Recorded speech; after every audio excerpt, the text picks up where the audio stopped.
Et pendant ce temps, la vie reprend son cours en Israël, où le port du masque n'est plus obligatoire. Nous retrouvons en direct Valérie Ferron, correspondante de Média en Palestine. Bonjour Valérie. Bonjour Nadia et bonjour à tous les téléspectateurs. Alors c'est officiel, depuis hier, plus de masques en Israël. Les gestes barrières restent tout de même conseillés. Dans le même temps, il faut le dire, la Cisjordanie et la bande de Gaza continuent de faire face à une vague de propagation du virus. Un contraste dénoncé par beaucoup d'associations des droits de l'homme, notamment à Jérusalem, Valérie.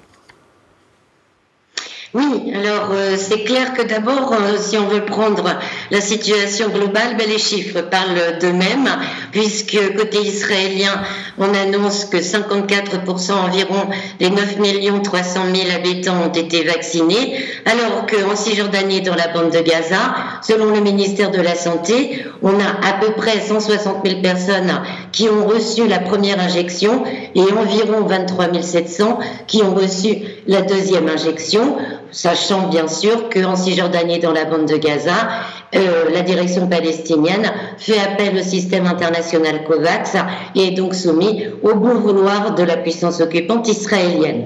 Au-delà des chiffres aussi, la vague de propagation reste très forte, notamment dans la bande de Gaza, où selon les chiffres qui viennent de tomber de la part du ministère, il y a eu 998 cas d'enregistrés ces dernières 24 heures.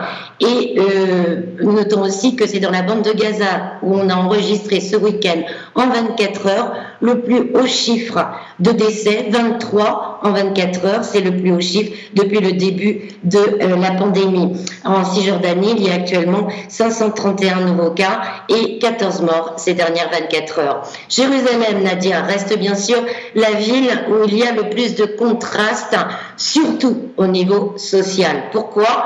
D'abord parce qu'en cette période de Ramadan, la plupart des musulmans qui se rendent sur l'esplanade sont des Palestiniens d'Israël ou de Jérusalem.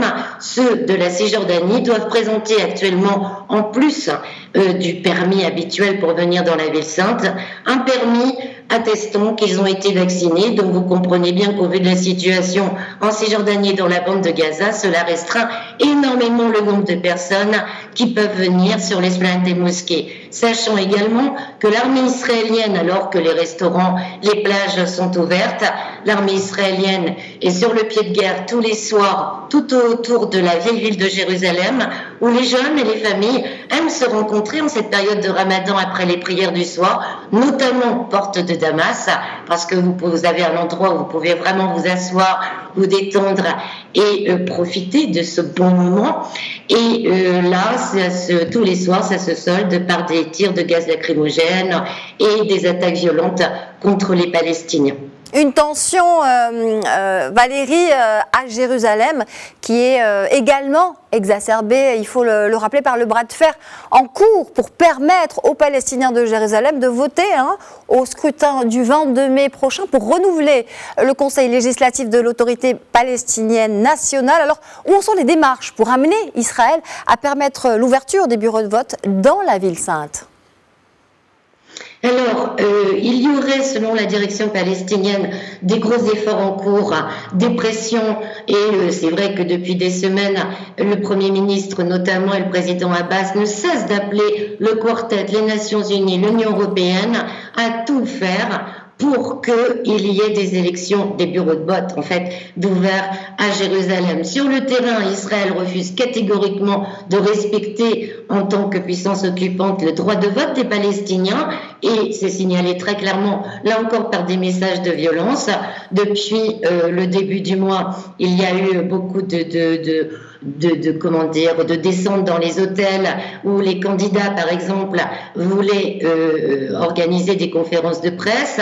3 candidats, dont celui du Fatah, ont été arrêtés ce week-end, donc interdit aussi de faire la moindre réunion.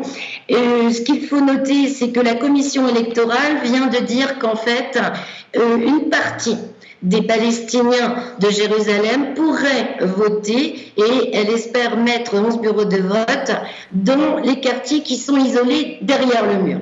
Ça veut dire qu'à Jérusalem, le mur coupe des quartiers palestiniens. Une partie donc pourrait éventuellement techniquement pouvoir voter, alors que bien sûr ça ne résout absolument pas la question en elle-même de voter, du droit de vote pour les Palestiniens à Jérusalem, en sachant qu'une grande partie d'entre eux se trouve directement de l'autre côté du mur, j'allais dire, et notamment tous les quartiers près de la vieille ville, et eux, pour l'instant, ils ne savent pas ce qui va leur arriver. Alors notons, Nadia, quand même, que malgré toutes les pressions et les factions palestiniennes qui ne cessent de répéter qu'il n'y aura pas d'élection sans Jérusalem, ce que tout le monde a en tête, c'est un report des élections, puisqu'il n'est pas question d'en faire sans Jérusalem, en sachant que les mauvaises langues, certains analystes estiment que cela pourrait arranger le parti présidentiel qui, lui, fait face à une crise interne quand même, avec des personnes importantes du parti qui sont parties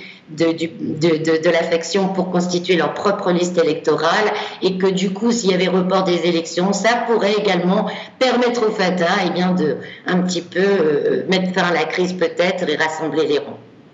Valérie Ferron, merci beaucoup pour toutes ces précisions. Je rappelle que vous étiez en direct avec nous depuis la Palestine et que vous êtes la correspondante de Medi 1 sur place.